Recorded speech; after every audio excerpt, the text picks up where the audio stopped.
Olá a todos, bem-vindos para mais uma grande entrevista aqui no digital.pt e, como já repararam, hoje vamos ter uma entrevista muito especial. Estamos connosco a artista plástica, a escritora e ilustradora Ana Rita Janeiro, que nos vem contar um pouco do seu percurso, da sua arte e do que pretende com as suas obras, como esta que temos aqui ao nosso lado. Bem-vinda ao digital.pt, Ana Rita Janeiro. Muito obrigada. Muito obrigado pela sua disponibilidade. E começava esta nossa conversa, antes de falarmos de todas estas obras, perguntava como é que o mundo das artes entrou na sua vida? Antes de mais, eu agradeço muito, é uma honra estar aqui, é uma felicidade. É verdade, como é que tudo isto começou? A grande questão foi já há bastantes anos, mais do que aqueles que eu gostaria de admitir.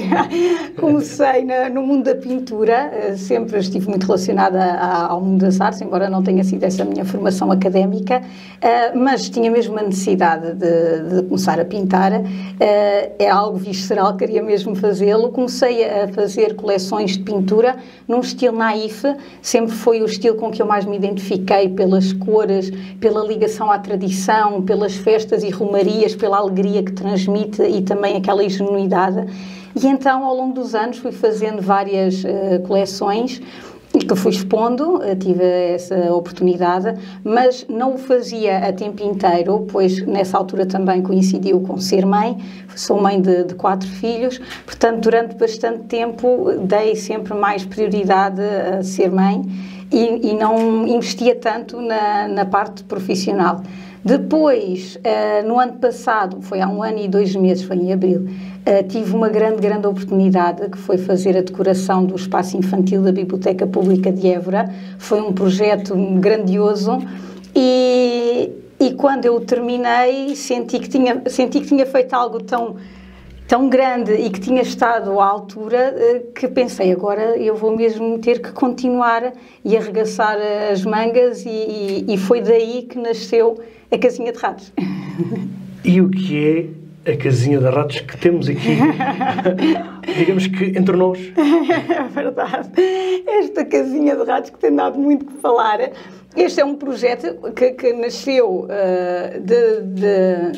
da vontade de contar uma história às crianças, uma história infantil, mas uma história contada de uma forma muito original. A história tem livro, ele realmente existe, aliás está aqui, é o Frederico e a Constantina.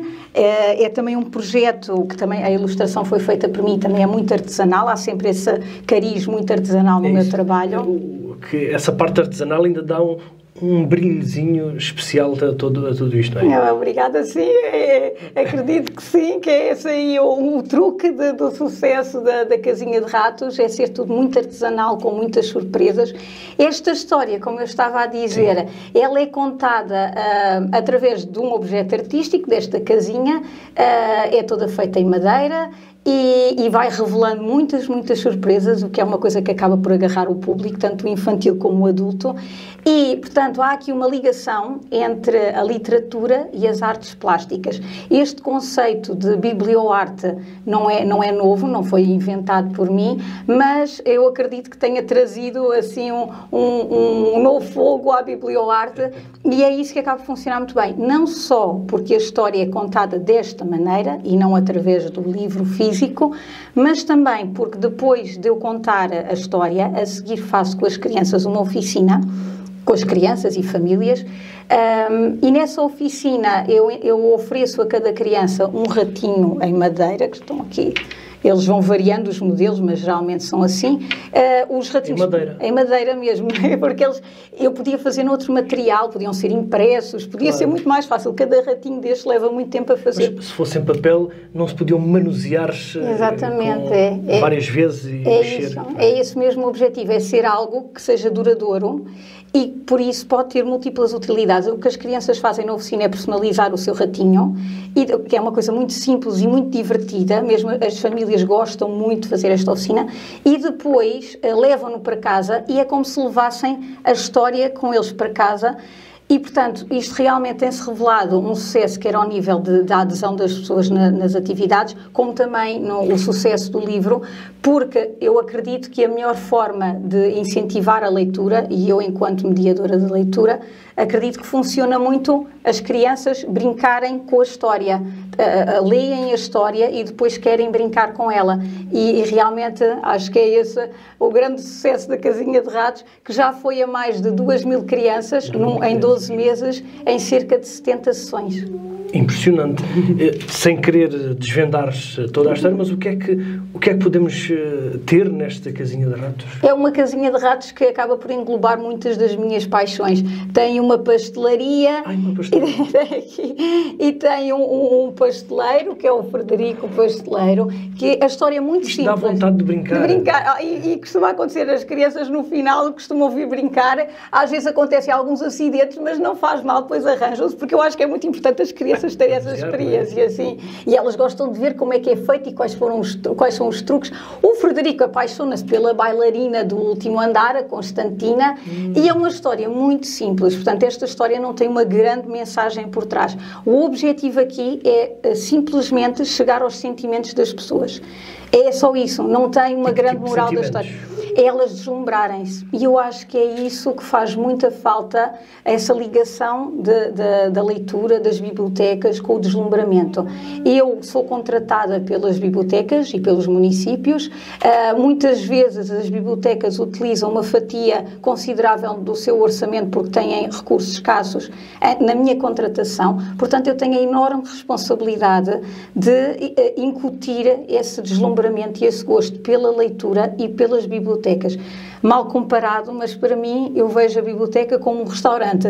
Nós, quando vamos a um restaurante, a comida é o mais importante, não é? A qualidade, a forma como ela é confeccionada, mas se o sítio não for aprazível, não for confortável, o serviço não for bom, se não houver simpatia, se os meios para lá chegarmos forem complicados, vai ser muito difícil fazer uma casa. Numa biblioteca, eu acredito que seja, para além da importância de estarem lá os livros organizados e catalogados à nossa espera, é muito importante essa parte da empatia, da criatividade para conseguir atrair as famílias e muita questão da sedução. É isso que eu trabalho muito. Na minha atividade há bastante informalidade. As crianças podem falar muito. Nós, antes de fazermos a atividade, trocamos muitas ideias. E eu costumo contar sempre uma história que é um grande sucesso, que é esta simples caixa de sapatos, mas que esta caixa de sapatos... Eu estou deslumbrado. É uma caixa de sapatos. E esta caixa de sapatos tem sido um sucesso tão grande que ela vai ser, na verdade, o grande tema da próxima atividade que eu vou fazer. Porque eu pergunto sempre às crianças: vocês têm caixas de sapatos? O que é que vocês fazem com as vossas caixas de sapatos? E então trocamos ideias, há aqui uma troca de ideias. E elas vão dali. O meu grande objetivo é mostrar que elas podem criar com qualquer recurso que tenham à sua volta. Não precisam de nada muito especial. E isto tem feito um grande sucesso. É normal receber fotografias do que é que andaram a fazer com as caixas de sapatos. Olha, eu no final quero uma fotografia consigo com tudo isto. Com certeza. E como é que faz e como é que tem essa imaginação para chegar a tudo isso? São ideias, simplesmente tenho muitas ideias, elas umas vezes estão cá dentro, outras vezes... Esta, por exemplo, é de um livro de receitas. Exatamente, eu tinha aqui que é o livro de receitas, bolachinhas de manteiga, não é? Exatamente, mas que trabalho também feito. É aqui uma menina que faz as suas bolachinhas de manteiga, é uma história que eu tenho no meu canal do YouTube, é toda a rimar, porque eu escrevo sempre em rima. Eu gosto muito de escrever em rima porque essa musicalidade da rima faz com que as crianças memorizem mais facilmente e tenham mais interesse. E portanto, são ideias simples que eu vou pondo em prática, e esta simplicidade, esta forma tão fácil de chegar às crianças, de as inspirar, de as incutir a criar, a inventar as suas próprias histórias, a brincar com as histórias que elas leem, isso aí eu acredito que seja realmente o mais importante. Sem dúvida. E quando faz este tipo de evento para as crianças, certamente os pais também estão, não é? Como é que se sente ao ver que os pais, olha, tal como eu que estou aqui, também se sentem crianças ao ver tudo isto? É verdade, é isso que acontece. Eu tanto faço sessões para escolas, Aí a grande emoção é ver a surpresa que as crianças têm, porque muitas vezes são com um ar aborrecido, já sabemos, vamos ouvir uma história, mas depois elas começam, aliás, devo dizer que episódios que têm acontecido sucessivamente, estas sessões todas que eu tenho feito correram sempre muito bem, claro. Mas às vezes eu sou avisada antes de começar a sessão que vou ter uma turma um bocadinho mais complicada, podem ser um bocadinho já mais velhos, já não têm muita paciência, já são mais gozões, ou então eles têm um historial de não serem tão bem comportados. E essas sessões geralmente são as que correm melhor, porque acabam por ficar mais arrebatados pela surpresa. A oficina depois corre muito bem, porque depois fazem trabalhos fantásticos. Eu devo dizer que uma história que me ficou muito marcada foi de um menino que era de uma dessas turmas que foi indicada que era mais complicada. Depois da oficina, eu vou falando com eles e é tudo muito casual, e eles souberam que o meu filho mais velho também fazia coleção de uns autocolantes do futebol, como eles. E então mais tarde ele foi-se embora, depois voltou para me oferecer um cromo. E aquilo para mim, aquele cromo valeu ouro. E eu até por um lado senti-me tão feliz porque eu percebi o significado daquilo que ele estava a fazer, daquele gesto de me querer oferecer algo em gratidão. Exatamente. Mas por outro lado senti que dou muito pouco. E por isso uma das coisas que eu já comecei a fazer é poder, por vezes, quando é possível, oferecer sessões a crianças que são carenciadas, que não têm essa possibilidade de ter este contacto com atividades culturais, porque essa também é a minha missão. Eu, entretanto, já me perdi um bocadinho na pergunta que me estava a fazer. Está a ir muito bem, até eu já me perdi aqui no meu guião. É verdade, porque... as famílias, já me recordo, as famílias, às vezes vou às escolas, outras vezes é para famílias. Nas famílias corre lindamente, como estava a dizer, os adultos muitas vezes voltam a ser criança, muitas vezes eles até riem mais e batem muitas palmas. E é muito bonito de se ver. Eu há pouco tempo tive a oportunidade de ir às bibliotecas de Oeiras, que são as bibliotecas de Oeiras são das grandes referências ao nível nacional, e para além da casa estar sempre esgotada e com listas de espera, as famílias avaliaram a minha prestação e foi sempre com as avaliações mais altas. Estamos a falar das famílias que têm um acesso a tudo o que exista. Portanto, isto é uma atividade muito para a família, muito para todas as idades. Para avós também ficam muito deslumbrados. As avós e os avós, quando levam os seus netos, como se costuma dizer, os seus netinhos, a este tipo de coisas, certamente também vão todos babados e saem de lá eles próprios também crianças. Sim, é essa magia, não é? Que é aquilo que eu pretendo acima de tudo no meu trabalho. E muitas vezes, como a oficina é muito simples de fazer, não exige nada muito complicado, então é um momento em família muito bonito. Todos gostam e as mães normalmente fazem trabalhos lindíssimos, saias peliçadas e tudo. Há pouco falava naquelas turmas um pouco em que é avisada que são mais complicadas. Como é que, com tudo isto, consegue desconstruir-se essa complicação das turmas e no final saem todos deslumbrados? Como é que se consegue desconstruir? Como já fiz tantas sessões, é como já soubesse o que é que eu vou esperar. Até um certo momento da história, agem de uma forma normal, às vezes um bocadinho desinteressados. Há aqui um momento-chave, que é quando eu apresento a Constantina, a bailarina, que esse momento normalmente deixa toda a gente já muito presa à história. Começam a perceber que realmente...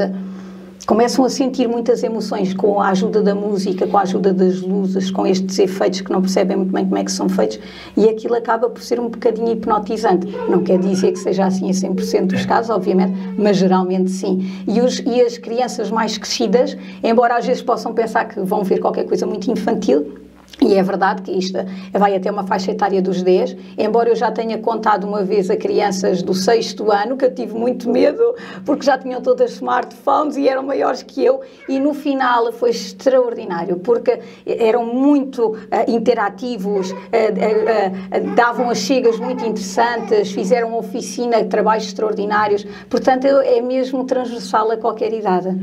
A qualquer uma. Eu próprio estou aqui a sentir a recuar alguns anos e dá vontade de mexer na Constantina, por exemplo. Enfim, há pouco falou em crianças mais carenciadas. É especial fazer este tipo de trabalhos e de espetáculo, podemos assim dizer, para essas crianças? Sim, é o mais especial de todos, é o mais gratificante de todos, embora ainda tenha tido poucas experiências, mas depois de eu perceber que era um produto de qualidade, por ter sido testado tantas vezes, aí eu tive a confiança de poder oferecê-lo e saber que estava a oferecer um presente com algum valor. E a empatia é fabulosa, quer dizer, não são diferentes das outras crianças, claro, são iguais às outras crianças, portanto, aquele deslumbramento... Mas é dar-lhe algo que, por vezes, lhe falta no dia-a-dia, não é? Sim, exatamente, portanto, tem mais valor nesse sentido, sim. Claro. Tudo isto, certamente, foi feito por si. Sim, mesmo peça por peça, como eu faço questão, porque eu gosto mesmo muito, muito, muito de tudo o que eu apresento, tanto as histórias, para mim seria, eu comecei completamente anónima, eu não pertenço ao mundo das bibliotecas, não pertenço ao mundo dos livros, das editoras, das escolas, dos municípios, comecei como uma absoluta anónima, o que não é fácil. São muitas portas que se têm que abrir aos poucos e poucos, e seria mais fácil para mim trabalhar uma história de um autor que já tivesse o seu nome, uma história que já fosse premiada, mas eu faço mesmo questão de trabalhar as minhas histórias que ninguém conheça e de fazer tudo à mão, porque acho que tem mais valor. E muito mais valor. E tudo, praticamente tudo funciona aqui nesta casinha do Ratinhos. Sim, embora às vezes as crianças fiquem a pensar, mas as casas têm a ligação umas com as outras, ou não dá para entrar lá para dentro, mas tudo sim, tudo inclusive, funciona. se me permite, com certeza. Eu sinto-me aqui uma criança, vamos ver se eu consigo... Inclusive até som. É a magia das caixinhas de música, não é? Acho que todos nós temos uma caixinha de música dentro das nossas memórias de infância, e são essas memórias precisamente, este apelo aos sentidos que traz essa magia, e que mesmo noutras atividades que eu tenho, existe sempre estes ingredientes. Podemos dizer que para além de história, para além daquilo visual, as suas atividades são sensoriais. Sim, exatamente, sim, é esse mesmo o objetivo, tanto quanto eu consiga, dentro das capacidades que eu tenha e dentro, sobretudo, da minha imaginação, tentar que seja uma experiência sensorial, como está a dizer muito bem. Sem dúvida, portanto, ali está a Constantina e o Frederico. É este aqui de baixo, o Frederico o pasteleiro, pobre Frederico, que ele estava apaixonado, mas se ele só sabia fazer o melhor pão, um pão que aquece o coração, como é que ele havia de conquistar a Constantina? Muito bem, já temos aqui a caixa dos ratinhos, mas a Ana Rita Janeiro é muito mais que isto. Há pouco falou até mesmo aí no YouTube, enfim, pintura, também podemos, eu até já me perdi a imaginar aqui a sentir-me também uma criança, já me perdi aqui no meu guião, mas escritora, ilustradora, pintora, há pouco também falou. Sim. Como é que consegue conciliar tudo isto? Eu achei que quando comecei a atividade, que a pintura ficasse para trás. No entanto, enganei-me, porque da parte das bibliotecas muitas vezes também há um interesse em expor a coleção de pintura. Eu criei, entretanto, uma coleção que se chama Histórias, é já numa fusão de abstracionismo com ilustração, portanto já é um estilo diferente. E depois, agarrada a essa coleção de pintura, nasceu uma atividade que se chama Vamos Pintar os Nossos Medos, porque a obra principal da coleção Histórias chama-se Medos e ganhou muita fama. E então, nessa oficina, é possível às crianças pintarem a sua própria tela, eu explico-lhes as técnicas que eu utilizei e depois elas também podem brincar com os medos, que é um tema que eu também gosto muito, que é falar sobre os medos, pintar os medos. Que tipo de medo? Os que elas tiverem. Eu normalmente adoro monstros, mas não é por ter medo, é porque gosto muito deles, mas são os medos que elas quiserem. Portanto, continuo a ter exposições de pintura, também tenho a exposição com as ilustrações originais, que neste momento está em Aveiras de Cima. Também tenho a oficina Vamos Pintar os Nossos Medos, tenho também uma oficina de materiais reciclados, tenho também, que ainda não estreiei, mas é uma oficina de criar uma história, portanto, escrita criativa, que é muito original, é através de um jogo e muito artística, também é algo muito fora da caixa. E também, portanto, tenho também uma história de Halloween, que essa já foi estreada no ano passado e este ano já tem a agenda quase completa para o Halloween, porque também é uma casa grande, toda feita em materiais reciclados. Eu explico sempre, eu não tenho segredos, eu explico sempre às crianças como é que eu fiz as coisas, para eles mostro-lhes sempre como é que é por dentro. Para as crianças, o objetivo aqui não é esconder nada, é precisamente incuti-las a também criarem. E, portanto, a história da Halloween também cheia de efeitos especiais também é um êxito.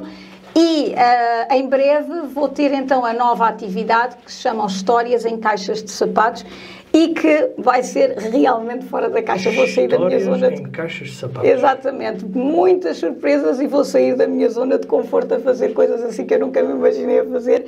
Mas o objetivo é esse, é evoluir, não é fazer mais do mesmo. É com a mesma receita, porque mesmo com a atividade do Halloween também fazemos sempre a oficina no final, sempre em materiais duradouros. O objetivo é sempre esse. Claro. Eu tenho esse propósito, mas vão sempre nascendo coisas novas. Também há de, em princípio, surgir outra atividade, outro livro. Há muitos projetos. Eu também me sinto como que representasse o Alentejo. Para mim é muito importante, porque eu não só vivo no Alentejo, como todos os meus antepassados, gerações e gerações para trás, são todos do Alentejo. E então, para mim, é algo muito importante eu poder ver-me como uma representante do Alentejo. Já trabalhei com alguns municípios e espero ter a oportunidade de trabalhar com muitos mais, e tenho muitas ideias na cabeça também, com essa paixão que eu tenho. Tudo o que eu faço está relacionado com paixões. Tenho muitas paixões. Já percebeu? E o Alentejo é uma delas muito forte. Portanto, o Alentejo também poderá ser aí a inspiração para essa evolução que já está aqui na cabeça a ideia. Falta pô-la em prática. Exatamente. Portanto, só falta mesmo a oportunidade. Exatamente. Sim, esperemos que aconteça essa oportunidade para vermos essa surpresa e essa ideia que tem. Quero muito apresentá-la. Há pouco falou aí no medo que às vezes as crianças têm, daí certamente estar o que terá escondido o monstro. Esse é um o que terá escondido um monstro, sim. É uma história muito pequenina, mas o que é engraçado, é uma história introdutória. Eu costumo apresentar essa história antes de fazer a história do Halloween. E é uma história, é um boneco, quase como se fosse um fantoche, com uma série de coisas escondidas que vão sendo reveladas. Mas às vezes as histórias mais pequeninas são aquelas que têm um maior impacto. E essa é mais uma que também correu muito bem. Ou seja, a Ana Rita está sempre a reinventar-se. O objetivo é esse, é crescer, é tentar explorar o que estava cá dentro há tanto tempo, que eu sentia tudo muito intensamente, as viagens, as músicas, as comidas, os sabores, e estava tudo cá dentro. Também o facto de ser mãe tão intensamente há estes anos todos, claro, de ler tantas histórias, de assistir a tantos espetáculos, de ser a animadora lá de casa, isso fez com que fossem acumulando muitas coisas cá dentro e que agora vão começando a sair. Mediadora da leitura. Para aquele, há pouco falou nisso, e para aqueles que não estão bem familiarizados, o que é uma mediadora da leitura? O mediador da leitura tem uma missão importantíssima de levar os livros até às crianças, de lhes apresentar, de ter esse trabalho de sedução, de fazer com que as crianças vejam os livros de uma forma diferente, de uma forma encantada, de uma forma mágica.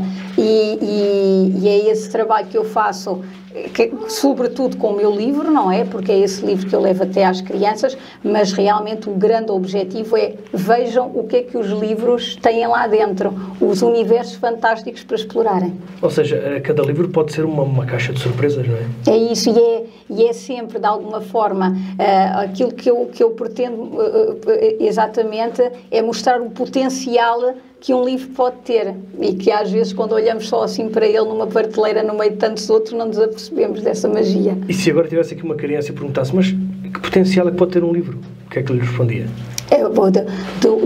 Das brincadeiras, brincar com ele aquilo que lhe apetecer, de poder inventar as brincadeiras, sobretudo é isso muito que eu gosto que as crianças vejam. Um livro é um brinquedo para elas brincarem. E por isso é que o meu livro também no final tem uma receita para as crianças poderem fazer em família, que é uma do Pão Brioche, que é muito importante aqui na história, e também tem as personagens para as crianças poderem recortar e brincar com elas, porque essa foi a experiência que eu tive na infância. Eu ainda hoje guardo livros, coitadinhos, em muito mau estado, quando eu era pequena, mas também, e eu brincava com eles. Eu gostava das histórias, mas depois servia-me deles de tantas maneiras e eles sobreviveram, portanto certamente que não lhes dei mau uso, e é isso que eu incuto nos meus filhos, e temos momentos muito bonitos em torno dos livros, e é isso que eu incuto nas outras crianças todas, que no fundo é como se fosse um bocadinho a extensão dos meus filhos. Então, eu já estou a imaginar, a sua casa deve parecer um palácio de princesas. Muitas vezes um palácio de princesas desarrumado. Mas sim, as crianças lá em casa ocupam muito espaço e temos muito espaço. E como eu também já trabalhei no passado em decoração infantil, então para mim é um gosto. Eu não sei quem é que gosta mais, se são eles, se sou eu. Eu até costumo dizer que os meus sítios favoritos do mundo inteiro são os quartos dos meus filhos. Falou aí na decoração infantil, há pouco também falou na decoração artística de bibliotecas. Como é que se consegue decorar uma biblioteca de forma a que deixe esse espaço ainda mais atrativo? Eu só tive a oportunidade de fazer o projeto da Biblioteca Pública de Évora, há outros na calha, mas ainda não fiz mais nenhum. Eu acho que uma biblioteca é sempre um espaço fantástico, porque ela já é mágica por natureza, claro. Não é? Agora, o objetivo é ver quais são os espaços que podem ser decorados e depois a história daquela biblioteca, não é? O que é que ela tem para ser única, para ser única a decoração tem que ter qualquer coisa ali que tenha muito a ver com o ADN daquela biblioteca, e depois sempre essa parte que eu gosto muito de trabalhar das crianças, da fantasia, que elas vão lá precisamente para terem boas ideias e para criarem um futuro melhor. Há pouco falou que já tinha uma agenda preenchida. Sim, a agenda está sempre bastante composta. Tenho tido a sorte de ir a muitas feiras do livro, a muitas bibliotecas e no futuro também continuo com muitos agendamentos e com espaço para muitos mais. E como é que a podem contactar? Certamente tem redes sociais, há pouco falou também no YouTube. Sim, a Ana Rita Janeiro no Facebook, normalmente eu contacto muito por mensagem, também o meu e-mail, e também devo dizer que eu ia me esquecer de uma coisa muito importante, é que eu agora tenho um projeto que é um podcast. O podcast é algo que não é pioneiro, não sou a primeira pessoa a ter um podcast, aliás, eu fui muito influenciada por gostar de podcast, também não sou a primeira pessoa a ter podcasts infantis. O que acontece é que o meu podcast é constituído por histórias que são sempre originais, são sempre contadas em primeira mão, eu não contei em lado nenhum, são histórias muito curtas, todas em verso. O objetivo é as pessoas poderem, o podcast chama-se Ouvidos, vamos pôr os ouvidos a ler as histórias da Ana Rita Janeiro, e o objetivo é as crianças terem essa proximidade com histórias, as famílias poderem ler em conjunto, ouvir em conjunto em qualquer sítio. Já publiquei, já partilhei 3 histórias, futuramente irei partilhar mais. E para mim este é um projeto importante porque é uma ferramenta que eu estou a oferecer a quem, a escolas, a quem quiser trabalhar esses conteúdos de uma forma gratuita e muito acessível. E esse podcast está disponível onde? Está disponível no meu canal do YouTube, Ana Rita Janeiro, e eu também partilho no meu Facebook, Ana Rita Janeiro. Muito bem. Falou, ainda antes de terminarmos esta nossa conversa, falou aí nos versos e tudo mais. É também digamos que um toque especial que dá, digamos que à sua obra, não é? Sim, eu normalmente costumo dizer que costumo fazer as coisas da forma mais difícil. Eu escolho sempre a forma mais difícil para fazer, seja aquilo que for. E realmente, embora seja um bocadinho mais difícil escrever uma história em que tem de ter aquela obrigatoriedade da rima, não é? Estou presa a isso, mas eu tenho um exemplo de o quão isto funciona, que eu há uns meses atrás fui contar a história da casinha de ratos a crianças do 1º ano, a quem eu já tinha contado esta história no ano anterior no pré-escolar, e eu estava muito pessimista a pensar, estas crianças vão apanhar uma grande seca porque vão ouvir uma história que já conhecem, já sabem as surpresas todas, já sabem tudo. Foi também das sessões mais extraordinárias porque as crianças acompanhavam-me. De terem ouvido daquela vez, há umas partes da história que são cantadas, cantavam comigo em coro, E depois, muitas vezes, acompanhavam a história comigo, porque essa é mais difícil, mas é muito mais interessante ver o resultado de escrever sempre em verso, que é aquilo que eu mais gosto de fazer e que me identifica, é a assinatura do meu trabalho. Portanto, todas as suas histórias e também essas oficinas artísticas, pode-se dizer que terminam sempre um final feliz. Sim, um final feliz. Para todos. Embora às vezes as histórias, no futuro também irei ter histórias que às vezes podem ser um bocadinho mais tristes, embora haja sempre uma mensagem positiva, mas se calhar falam da realidade. Os meus filhos, que são sempre o meu grande público e é com eles que eu testo, às vezes dizem, não faças a história dessa maneira, e eu digo, mas tem que ser assim.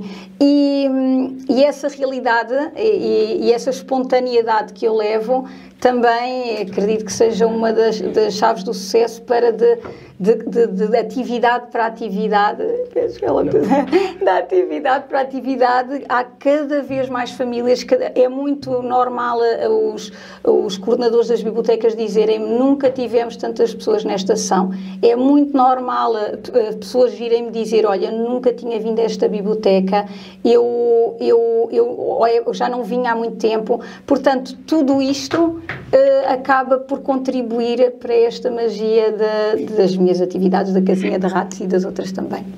Portanto, com esta magia, já o tempo passou a correr e eu nem sequer segui o meu guião. Está a ver?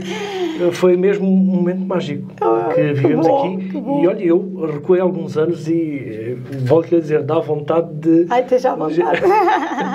Então, já que estou à vontade... Está à vontade, eu agarro para não cair. Devo só dizer, olha, a Constantina. Ela aguenta, ela já está habituada. Está habituada a cair. Devo só acrescentar que no próximo sábado irei à Biblioteca de Almada, que também é uma biblioteca de tirar o fôlego, e esta semana vou integrar o projeto Artes à Escola em Évora, vou a várias turmas, e pronto, e mais uma vez agradeço muito a oportunidade de estar aqui, foi um enorme prazer. A disponibilidade para estar aqui e apresentar-se a Constantina e também o Frederico, que aqui nesta história, e também com aqui a Carlota. Mais uma vez, muito obrigado pela sua disponibilidade e até uma próxima oportunidade. Obrigada por tudo. Obrigada. Muito obrigado.